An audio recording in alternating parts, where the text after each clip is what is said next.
Hello students, इस video में हम लेसन नंबर 1 हेरिडिटी यानी इवोल्यूशन इसको कंटिन्यू करने जा रहे हैं। तो इसके पहले हमने हेरिडिटी के बारे में पढ़ा था और अब इस वीडियो में हम इवोल्यूशन को चेक करेंगे कि इवोल्यूशन होता क्या है। We know students that evolution is the gradual change. जब भी हम इवोल्यूशन की बात करते हैं तो इवोल्यूशन ये ग्रेजुअल चेंज होता है। Gradual change occurring in living organism over a long duration। Evolution ये कोई एक शॉर्ट या फिर सिंपल प्रोसेस नहीं होती है। जब भी हम इवोल्यूशन की बात करते हैं, हम बदलाव की बात करते हैं, तो ये जो इवोल्यूशन होता है, ये जो बदलाव होता है, ये बदलाव कुछ चंद सेकंड में नहीं होता है। ये जो इवोल्यूशन होता है, इसको होने के लिए इवोल्यूशन कोई 1, 2 या 10 सालों में नहीं होता है। जब भी हम इवोल्यूशन की बात करते हैं तो ये एक बहुत ही बड़ी प्रोसेस होती है।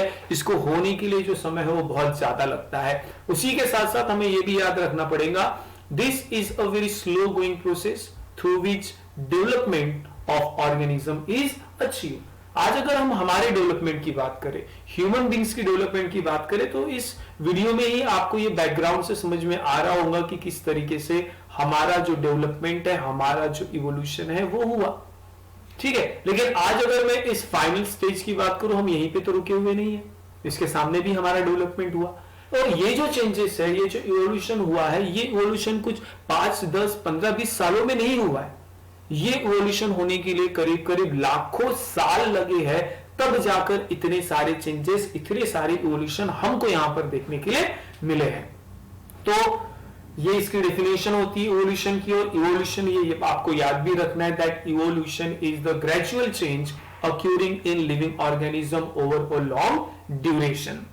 और इवोल्यूशन से ही हम कह सकते हैं formation of new species due to changes in specific character is called evolution. जब भी किसी भी लिविंग ऑर्गेनिज्म की एक नई स्पीसीज को तैयार करना हो या फिर किसी स्पेसिफिक कैरेक्टर को प्रोड्यूस या फिर उसे हटाना हो, तो उसके लिए भी रिस्पॉन्सिबल कौन होता है?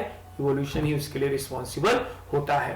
और जब हम इवोल्यूशन की बात करते हैं तो इसके लिए हमारे पास कुछ एविडेंस भी है। जितने भी इवोल्यूशन है, जितना भी इवोल्यूशन हमारा हुआ है या अभी तक हो चुका है, इसके अलग अलग एविडेंस हमारे पास है और इन्हीं एविडेंस के थ्रू हम यहां पर चेक करेंगे। आप देख सकते हैं कुछ पिक्चर्स में, जैसे यहां पर डॉग, पपी, शीप, साथ ही साथ यहाँ पर कुछ प्लांट की मैंने आपको यहाँ पर इमेजेस सेट करके दी है। आप देख सकते हो कि ये जो चारों पिक्चर्स है, ये चारों अलग अलग लिविंग ऑर्गेनिज्म के पिक्चर्स है।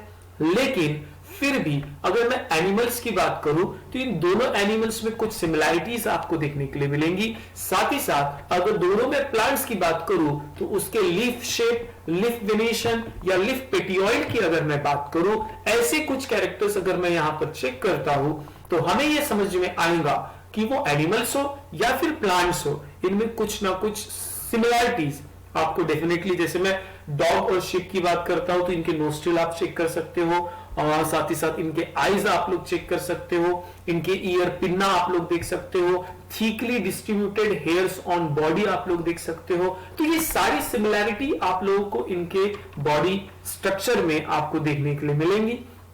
और ये जो सिमिलैरिटीज है इन ग्रुप्स के बीच में, ये प्रूफ करता है कि हो सकता है कि ये दोनों एनिमल्स अलग अलग हो, लेकिन इनके जो एंसेस्टर है, इनकी जो ओरिजिन है, वो ओरिजिन कैसे होनी चाहिए? सेम होनी चाहिए, एक जैसे होनी चाहिए। तो इस तरीके से कोई भी एविडेंस अगर हमारे सामने आते हैं तो ऐसे एविडेंस को हम मोर्फोलॉजिकल एविडेंस कहते हैं। मोर्फोलॉजिकल एविडेंस के बाद अब हम डिस्कस करेंगे एनाटॉमिकल एविडेंस। अब एनाटॉमिकल एविडेंस ये होता क्या है?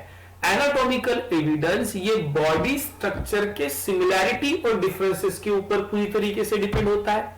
जैसे कि आप लोग यहां पे देख सकते हो, यहां पर इस पिक्चर में आपको ह्यूमन हैंड, कैट, व्हेल और बैट, इन चारों के अलग अलग स्ट्रक्चर आप लोगों को यहां पर देखने के लिए मिलते हैं। अगर मैं फंक्शन की बात करूं तो चारों के जो फंक्शन है वो बिल्कुल अलग अलग। जैसे मैं व्हेल की बात करूंगा तो स्विमिंग के लिए यूज होता है, अगर हम बैट की बात करेंगे तो वो फ्लाइंग के लिए यूज होता है, ह्यूमन हैंड्स ये अलग अलग एक्टिविटी के लिए यूज होता है। लेकिन अगर इनके स्ट्रक्चर ऑफ बोन्स की मैं बात करूं, जो मैंने यहां पर ऑलरेडी हाईलाइट यहां पर किया है, डिफरेंट कलर में आपको यहां पर देखने के लिए मिलेगा। इन चारों की अगर मैं बात करूं तो ये जो सिमिलैरिटी है, structure of bones, structure of joints, ये जो सिमिलैरिटीज आपको देखने के लिए मिलती है, इन सिमिलैरिटीज के कारण हम ये बता सकते हैं कि ये जो चारों लिविंग ऑर्गेनिज्म है, दिखने के लिए इनके फंक्शन अलग अलग तो है, लेकिन इनका कॉमन एंसेस्टर ही होना चाहिए। तो जब भी बॉडी स्ट्रक्चर को देखकर आप उनकी सिमिलैरिटीज और डिफरेंसेस अब आप फाइंड आउट करते हो और उसको देखकर आपको अगर कोई एविडेंस तैयार करते हो तो उसे हम एनाटॉमिकल एविडेंस कहते हैं। Next one is vestigial organ.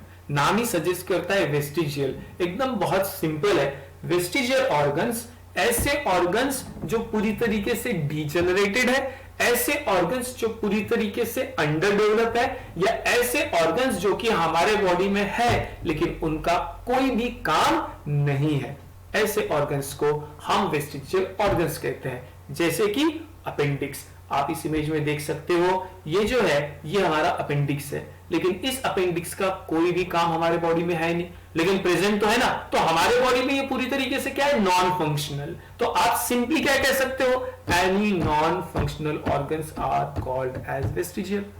Any degenerated or under develop or useless organs of organism are called as vestigial. आप साथ ही साथ टेल बोन की बात कर सकते हो। टेल बोन, अब ये टेल तो ये तो मंकी के पास हुआ करती थी, लेकिन हम कहीं ना कहीं आज भी हमारे पूर्वज हम उनको ही कहते हैं, तो वो जो टेल बोन है वो टेल बोन अभी भी हमारे पास है। तो टेल बोन ये भी हमारे पास एक वेस्टिजियल ऑर्गन ही है। उसी के साथ साथ हमारा जो आउटर ईयर है, बाहरी हिस्सा हमारे कान का आउटर ईयर, जिसे हम पिन्ना कहते हैं, pinna is also an vestigial organ. अगर मान लीजिए आपका पिन्ना या फिर जो ईयर है, कान है, बाहर जो दिखता है, उसको अगर किसी ने आप कट भी कर लिया तो भी आपको सुनाई देना बंद होने वाला नहीं है। तो ऐसे और भी अलग अलग ऑर्गन, 100 से भी ज्यादा अलग अलग ऑर्गन्स हमारे बॉडी में पाए जाते हैं, जिनको हम लोग कहते हैं वेस्टिजियल ऑर्गन्स। उसके बाद हम बात करेंगे पैलेंटोलॉजिकल एविडेंस। अब ये पैलेंटोलॉजिकल क्या होता है, आपने फोसिल्स तो देखे होंगे, आपने रेमनेंट्स और इंप्रेशन देखे होंगे जमीन के अंदर किसी भी एनिमल की, आपने बोन्स देखे होंगे, एनिमल से रिलेटेड कोई ना कोई एविडेंस आपने देखा होगा। तो ऐसे जब भी हम किसी फोसिल्स की बात करते हैं, हम किसी रेमनेंट्स, जैसे कि इस इमेज में आपको इंप्रेशन देखने के लिए मिल रहा है स्कल का, तो ऐसे जो एविडेंस हमको मिलते हैं, यहां पर फिश का आपको इंप्रेशन देखने के लिए मिलता है, तो ये जो अंडरग्राउंड प्रिजर्व इंप्रेशंस होते हैं, इनको हम कहते हैं पैलेंटोलॉजिकल एविडेंस या फिर fossils. Next one is connecting link. अब जैसे नाम ही बता रहा है कनेक्टिंग लिंक, तो कनेक्टिंग लिंक में होता क्या है, हम ऐसे ग्रुप ऑफ प्लांट या ऐसे ग्रुप ऑफ एनिमल्स की बात करते हैं जो एक साथ है, तो एक एनिमल है, तो एक प्लांट, लेकिन उसके दो अलग अलग कैरेक्टर और दो अलग अलग कैरेक्टर, एक अलग अलग कैरेक्टर दो अलग अलग एनिमल्स के साथ मैच होता है। एनिमल तो एक ही रहेगा, प्लांट भी एक ही रहेगा, लेकिन उसके कैरेक्टर दो किसी अलग अलग एनिमल्स या दो अलग अलग प्लांट्स के साथ मैच होगा, तो उनको ही हम लोग कहते हैं कनेक्टिंग लिंक। यहां पर एग्जांपल आप लोग देख सकते हो, प्लेटिपस का एग्जांपल आप लोग देख सकते हो, डकबाई प्लेटिपस का एग्जांपल आप लोग देख सकते हो। ये ऐसे एनिमल्स है, दिखने के लिए तो ये एक एनिमल है, लेकिन एक साथ ये दो अलग अलग ग्रुप ऑफ एनिमल के साथ बिलोंग करते हैं। सो लास्ट टॉपिक पे हम लोग आ चुके हैं। लास्ट टॉपिक है एम्ब्रियोलॉजिकल एविडेंस। तो एम्ब्रियोलॉजिकल एविडेंस, जैसे एम्ब्रियो, हम सभी को एम्ब्रियो के बारे में पहले से इंफॉर्मेशन है। जब भी आप कंपैरेटिव स्टडी करते हो अलग अलग एम्ब्रियोज की, अलग अलग एनिमल्स के एम्ब्रियोज की, तो उसे ही आप एम्ब्रियोलॉजिकल एविडेंस कहते हो। देख सकते हो जैसे कि इस इमेज में, जैसे फिश, सैलमेंडर, टॉर्टोइस, डक, ये सेम इमेज, सेम पिक्चर आपको बुक में भी मिलेंगी। जब भी वीडियो में जो भी हमारा टॉपिक चलते रहता है, उसी के साथ साथ आपको बुक अपने साथ कैरी करना है, ताकि वो समझने के लिए आपको और भी आसानी हो। तो यहां पर देख सकते हो there are 3 different stages of different living organism, whether it is fish, salamander, tortoise, chick, hog, calf, rabbit और ह्यूमन। इन फर्स्ट स्टेज, अगर फर्स्ट स्टेज में अगर आप लोग देखेंगे तो जितने भी एनिमल्स है उन सभी का एम्ब्रियोस कैसा है, सेम है।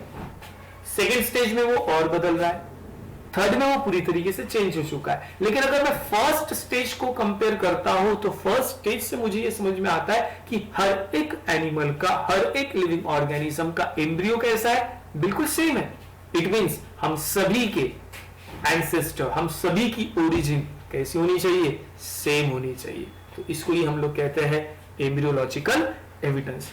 आप ये सारे टॉपिक बुक से रीड करें, पढ़ें, और जो भी आपकी डिफिकल्टीज है वो कमेंट सेक्शन में डेफिनेटली आप बताएं कि आपको क्या समझ में नहीं आ रहा है। नेक्स्ट टॉपिक इसके नेक्स्ट वीडियो में हम डिस्कस करेंगे। Thank you.